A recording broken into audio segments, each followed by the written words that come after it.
Welcome to another edition of Teach the Geek interviews. My name is Neil Thompson. I am the founder of Teach the Geek. I work with technical professionals so they can present more effectively, especially in front of non-technical audiences. And you can learn more about that at teachthegeek.com. Again, that is teachthegeek.com. If you're watching this on YouTube, remember to like and subscribe to the channel. Every bit helps. And if you're listening to the podcast, a review would always be nice as well. So today, my guest is Mann. He's the CEO of Engineers Nova Scotia and has had a decorated career in the Canadian government as well. So I'm really interested to dive into the work he did while in the Department of National Defense, what led him to Engineers Nova Scotia, and how public speaking has benefited him so far. So welcome to Teach the Geek interviews, pal. Thanks very much, Neil. Very excited to be here with you. Great. So from the bit of research I did on you, I also saw that you got a degree in civil engineering. So what prompted you to get that degree? It's it's an interesting story. I just did a talk to a bunch of university students, and part of that is what it got you interested in engineering.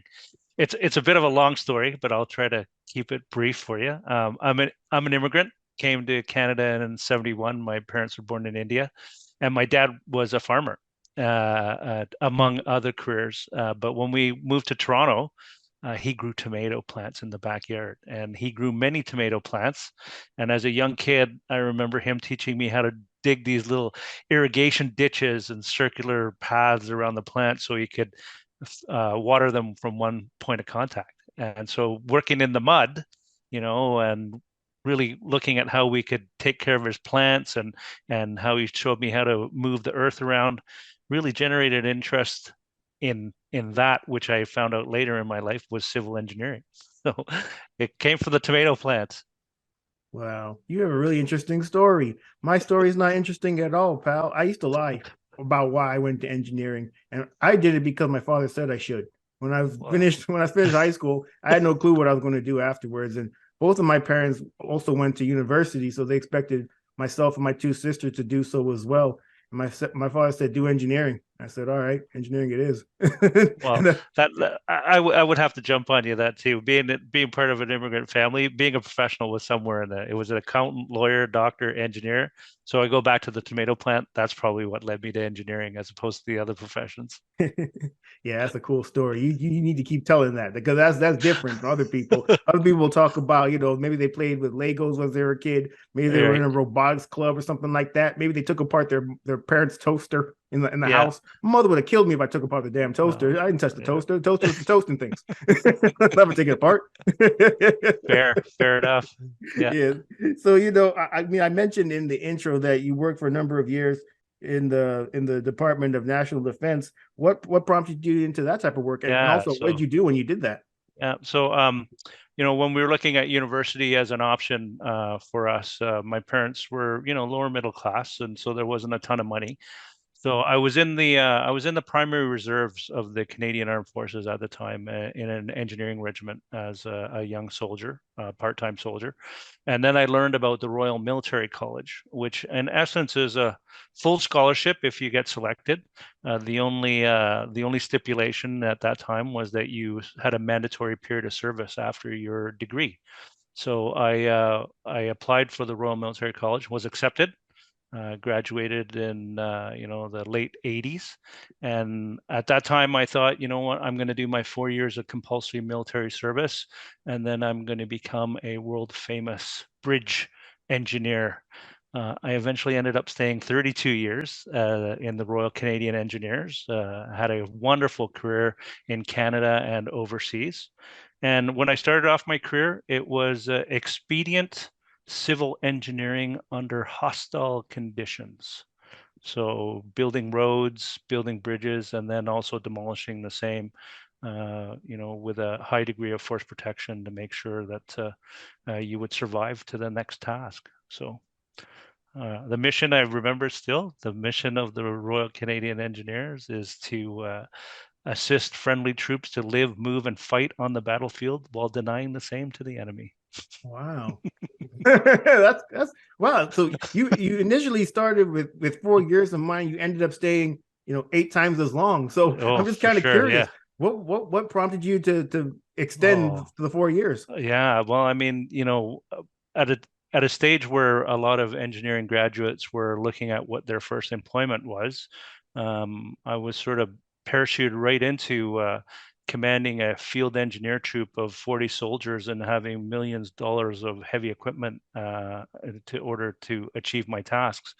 And the sort of the degree of autonomy, the responsibility that came with people telling you what needed to be done and why it needed to be done, and then leaving it up to you on how it was to be done, was something that when I talked to some of my high school buddies, was something they weren't experiencing in their careers at that point yet. So I think the responsibility and the latitude given to really grow as a leader and on my technical side is what kept me going. And each year or each posting, more and more responsibility and more challenges. So there was always something exciting to do that kept you going on.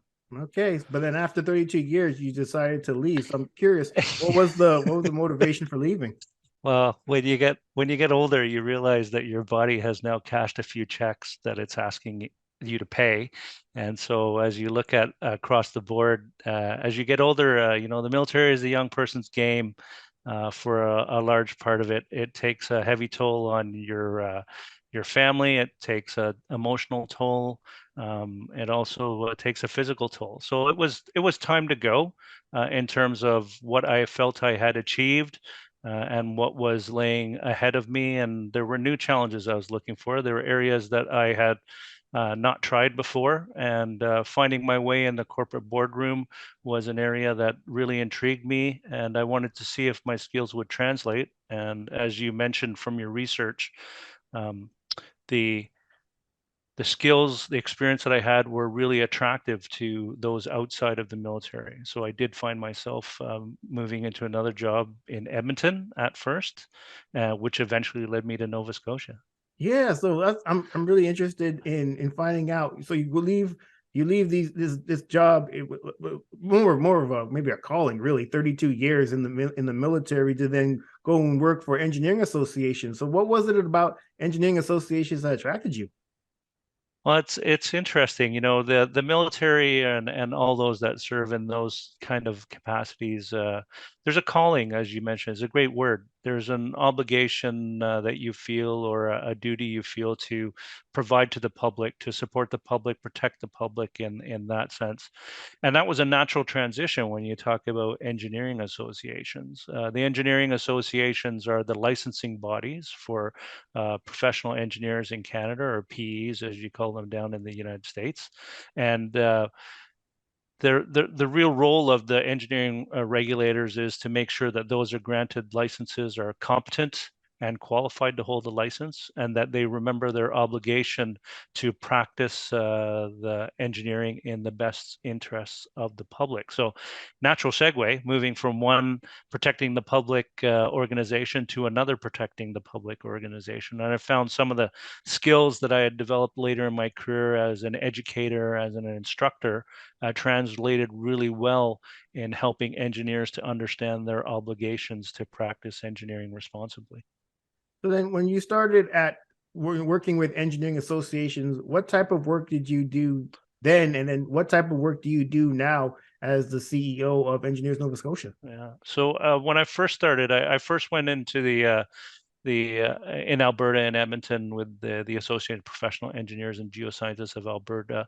I first went in as a logistician. In essence, I was responsible for finance, information technology, and human resources. But as positions evolved in that organization, an opening came up for the director of professional practice, who was responsible for setting the standards for continuing professional development, would then help to develop the practice standards and guidelines that would set the bar for ethical and responsible engineering practice. And then I was also responsible for auditing engineers to make sure that they were meeting the standards that we expected of them, or the public expected of them. So that was the real foundation into the regulatory part, and the transitioning from uniform into understanding how engineers work, how they should work, and what the expectations were. And then in Nova Scotia, the best time to look for a job is when you're happy in your present job. You throw your job out, you throw your hat in the ring in several locations, and if people find you have the skill set they want, they may invite you to join the team. So that's what happened. I was very happy in Alberta, but this opening came up that really intrigued me in Atlantic Canada.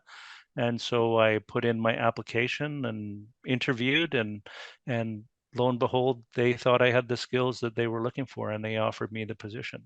And the CEO job's different, the CEO job where you're not really as much hands-on. We're a small organization, so there is some hands-on for me in some degrees, but really, it's going back to that servant leadership that I remember from the military.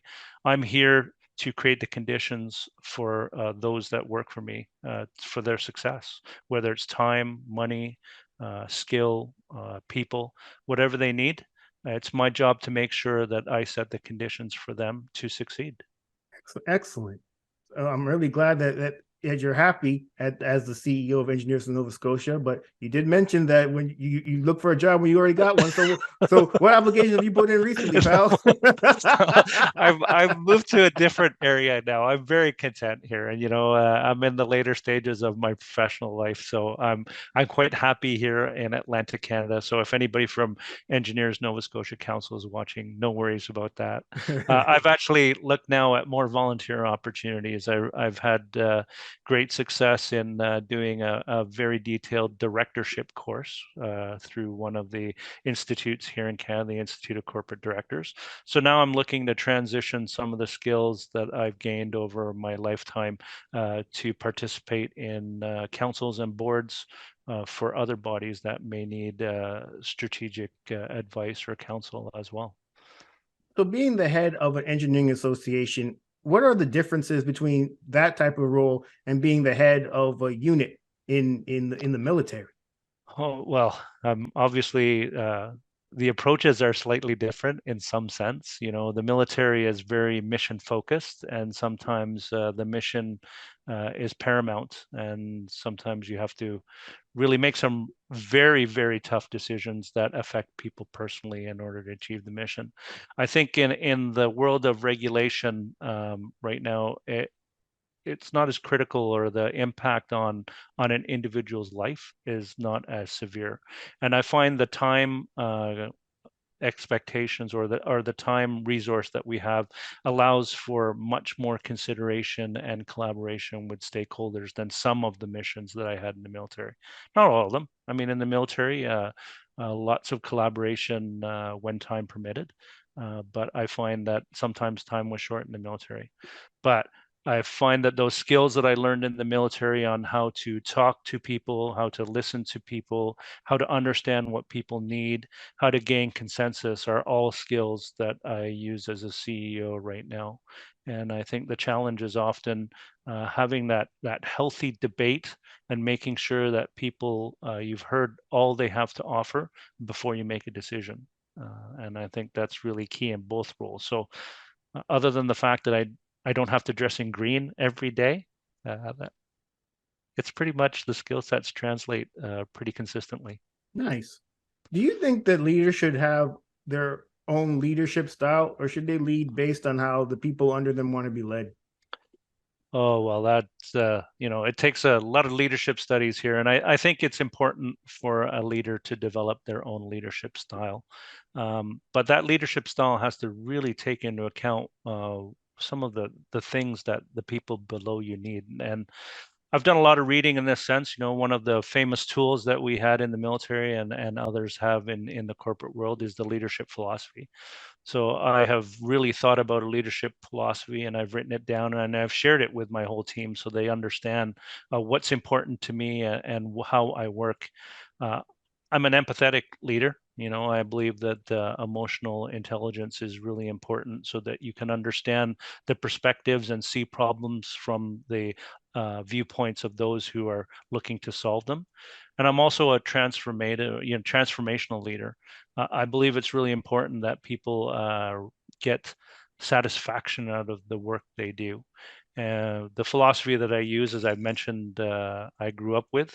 I'm all about telling people what we need to achieve and why we need to achieve it, and then working with them to provide them the resources, and they can figure out how to achieve it. There's lots of ways to solve problems. PAL has one way, but I have a team of 13 people, and there's 13 creative ways to solve any problem. And my goal is to support whichever one of those 13 we choose, which is not necessarily mine at all. Yeah, well, Yeah. that's great that you even think that way, pal, and especially if someone chooses a way that didn't come from you, wouldn't have been a way that you approached it, and it doesn't work. Hopefully, Yeah. you don't come back and say, "Well, you didn't do it the way Oh no, I thought you should have done it." no. So, Well, I so we mean, got problem. this is one of those things that I've been fortunate enough of. Well, I've there are times when mistakes are not possible, obviously, or mistakes, the result of a mistake is can be quite catastrophic. But that's one of the beauties of the job that I have right now, is that we can learn, and a learning environments. A big part of my leadership style is giving people a chance to grow. And sometimes that growth happens from doing things really well. But I find the most growth happens when things don't go according to plan. And you can remember even from your childhood, your best lessons you ever learned is when things went awry. And I think creating an environment where we can try things, and if they didn't come out the way we wanted them, we can step back and we can address them and correct them. But more importantly, we can learn from them. And I don't want my team to ever stop trying because they're afraid it will go wrong. We always want to expand that bubble and grow and learn. Yeah, absolutely. When you were talking, pal, it reminded me of the idea of psychological safety. And I'm not sure if I'm getting it right, but from what I understand, it means that you have the freedom to do things and not be worried that if it doesn't work out, that you're going to face some sort of negative action because of the fact that it didn't work Yeah, out. Although I will say, if you're doing things and it's kind of similar and you're getting the same negative response, you don't seem to be learning all that much. that's right. Well, yeah, we were always told mistakes are okay, but don't make the same mistake twice. No But doubt. sometimes it takes a little. Sometimes it takes a few iterations. So, I mean, we talk it all through, and I think that every area where you may have stumbled is a potential area of growth, and we just need to work on that and see if we can develop the skills or the approach that will lead to success the next time. Yeah, absolutely. Can I tell you a story, pal? Sure. So during my second job, I was working as a product development engineer. And at least that's what they told me during the job interview. And that's what it was for the first 6 months. And then my boss called me into his office and said I was going to be a project lead. And I didn't even know what that meant. But apparently it meant that I was going to have to get up in front of management every month and talk about project progress. I said, ain't that a project manager's job? Well, no, we ain't got no project managers here. So we ain't hiring them. That's where you come in. So I got to do product development stuff as an engineer. And I got to get up in front of these CEOs, CTOs, CMOs, C from the blank O's. And they said, yeah, hey, you're going to do that every month. And when I first started doing that, pal, let me tell you something. Those presentations are absolutely horrendous. I Yeah. didn't know it was possible to sweat that profusely from one's body. It was just dripping from everywhere. It's gross. And I noticed Yeah. all the other engineers, they weren't all that much better at it than I was. So at least I wasn't alone. But when I first noticed the fact that I was wetting the bed during these presentations on a consistent basis. So I wasn't learning the lessons. I wasn't learning the lessons, pal. But but eventually I got the hint that this is something that I need to get better at. So when it comes to even your own journey, pal, communicating with others, is that something you've always been good at? And if not, what'd you do to get better at it? Well, I don't think I was always good at it. I mean, I talk about the expectations that your parents have of you when you're younger. My dad was a big one for having us, the kids, I have a brother and sister, journaling and reading out our journals at the end of the day to share our day as a family activity. So that whole prospect of writing something and then having to speak about it is something that I was doing ever since I was a kid. So I suppose I developed a skill, even though standing in front of my brother and my sister and my mom and dad telling them what I did on the day may have not been as comfortable as I hoped. I think public speaking for everyone is always a challenge. You're putting yourself out there and you're very vulnerable. And I think it's that vulnerability that has a lot of people worried about, what if I make a mistake? A lot of the success or comfort that people have public speaking is driven by the environment that they're in. And then, as I said, if you have a psychologically safe space, it's obviously going to make things much more comfortable. But I found a couple of things that have helped me over the last little while is realizing that when I have a chance to speak publicly, I have a chance to share my ideas or my knowledge or to educate or inform. And I think one of the key things that's helped me through my public speaking career is really sitting back and thinking about, what is the purpose that I am here for? What is it I'm trying to achieve? Am I trying to entertain people? Am I trying to inform people? Am I trying to educate people? And really understanding what is the aim of the talk. And then once I figure out what the aim of the talk is, developing those bullets that will help me get to that purpose is really important. And so lots of people have lots of different styles. Lots of people like to write a script down and recite the script. Spending a fair amount of time looking down at a piece of paper. There's a time and place for that, but I find my best public speaking happens when I just rely on simple bullet points. What is it, the points that I want to achieve?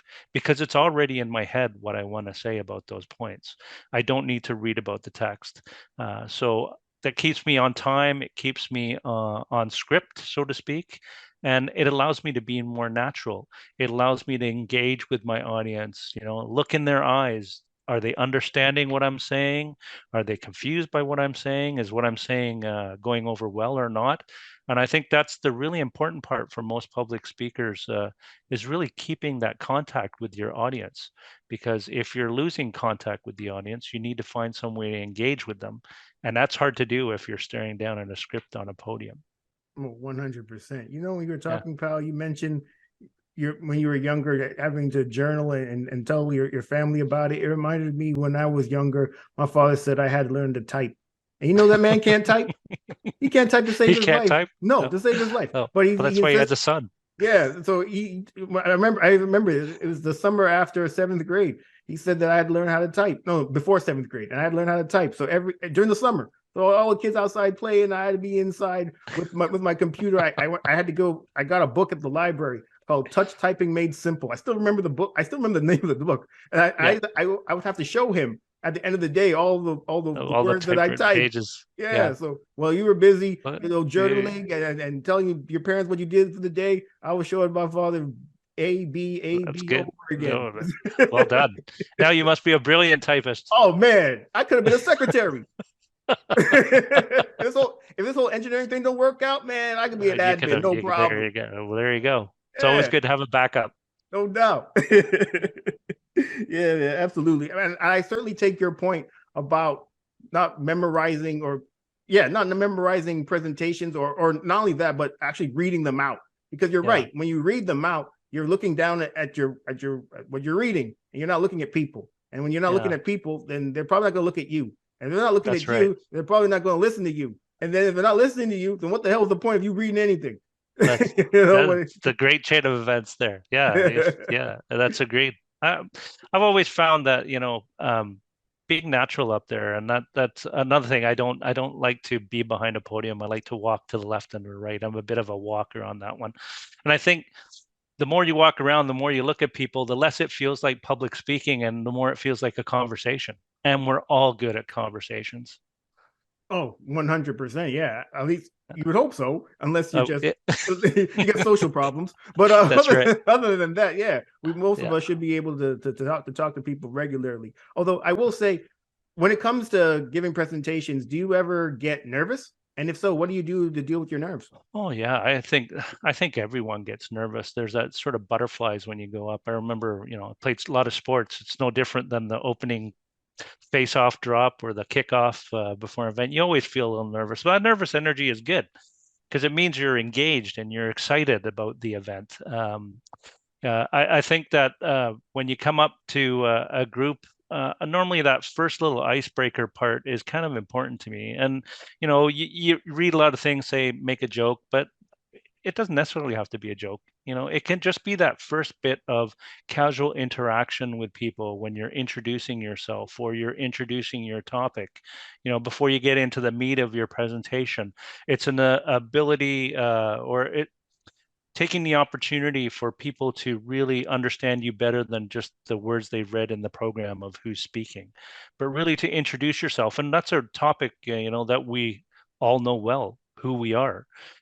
Just using that to really break the ice, to get in the mode before you get into your topic, really sets you at ease, because it's a very comfortable topic and it's easy to say. You probably won't stumble over your words when you introduce yourself in any degree like that. But it's a nice transition from being off stage to getting into the meat of the presentation, just talking about yourself and what you do. Yeah, I fully agree with that, pal. And I take your point that nerves are normal. I've actually had Yeah. some guests, very few, who said that they don't get nervous before presentations. And every time they say that, I think to myself, either you're a liar or you're not very self-aware. Perhaps.